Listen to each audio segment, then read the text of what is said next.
So I was in my early 30s, living in DC. I had just bought my own place, which was very exciting, and I was single. As were many of my friends, and as one does, I got online. And I had done that on and off over the years. So I joined JDate, which is a website for Jews to meet other Jews, although sometimes non-Jews sign up too, but that's a different story. So I was on, and I saw this cute guy with kind of shaggy brown hair and glasses, and we started corresponding. We'll call him Josh. And so we wrote back and forth. I told him what neighborhood I lived in, and he emailed me one Friday and said, "Oh, my friend is having a dinner party in your neighborhood tomorrow. Would you like to come?" And I said, "That would be great." So I walk over the next evening, and it turns out that I knew the guy who was hosting. We'll call him Eli. And Eli and I had met at some sort of Jewish meditation thing. Again, that's a different story.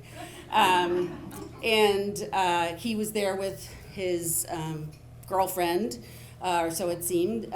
We'll call her May. And she was Chinese, from China. Lovely folks, and it was just the four of us. Conversation flowed. Josh and I talked about music and art, and he was kind of a little bit of a hippie, but like kind of little offbeat for DC, which was a nice change of pace.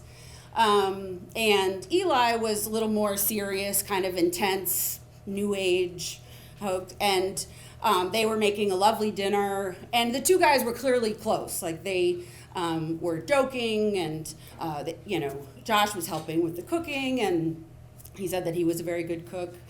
And it was just one of those lovely evenings. And so I went home, and I was like, oh, I was interested in Josh. And so I think a couple weeks go by, and he sends me a note saying, would you like to do this again? We'll have another dinner party.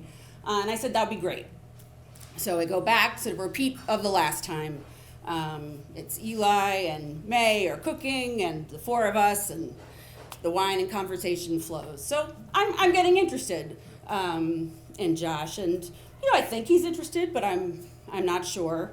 So I invite him to a friend who's having a small gathering at a few days later, and he says that he's coming, and both guys show up. So it's both Josh and Eli. And I was like, sure, whatever. It's a, group thing. It was a nice evening. Again, I'm not sure kind of what's going on, but I'm interested.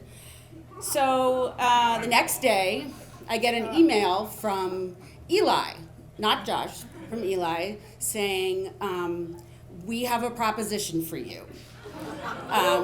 Would you meet us for a drink? So I'm kind of, and so I show this to my friends, and they're like, oh, you have to go.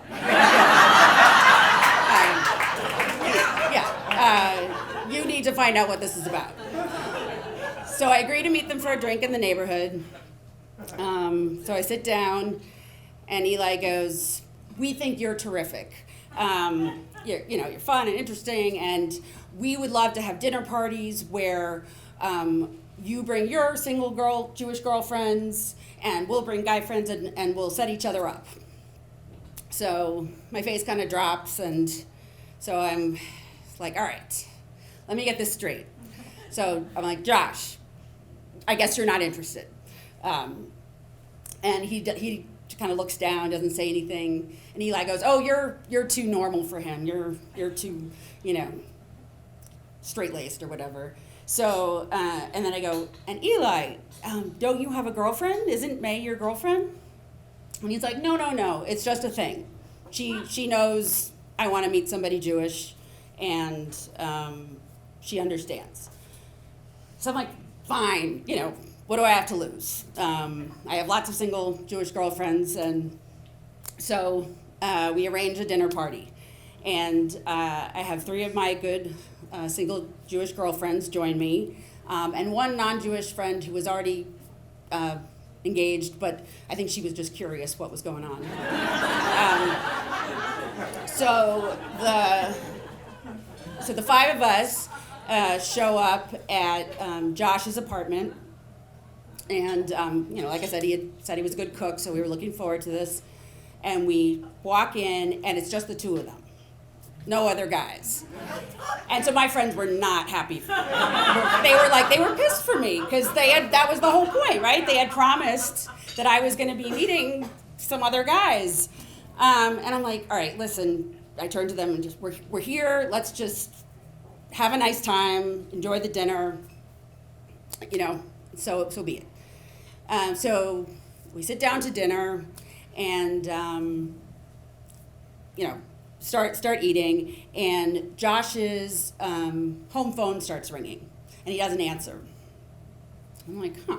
And then his cell phone starts ringing, and again, he doesn't answer. And a couple minutes later, there's a loud banging at the door. And he goes to the door and opens it slightly, and it's May, the girlfriend, Eli's girlfriend, and she kicks open the door to see who's inside. And clearly, they did not have an understanding, as first described. And so the 3 of them, Josh, May, and Eli, go out into the hall and leave the rest of us there for like 20 minutes. And so we're sitting, my friends say it was even longer, but we're sitting there looking at each other like, what the hell is going on? They didn't have the whole backstory, so I filled them in. And, so we finished dinner. We're like, do we leave? Do we stay? So, we're sitting down, and eventually they come back and act like nothing had happened. And Eli starts sort of grilling my friends about their lives, and they're having none of it. So we finish up and go, and, so it was back to the drawing board for me. And I never saw Josh again, but Eli lived in the neighborhood, so a few months later, I ran into him at the farmer's market, and he said that we had told the story so many times it had gotten back to him. And he was there with his new Asian girlfriend. Thanks.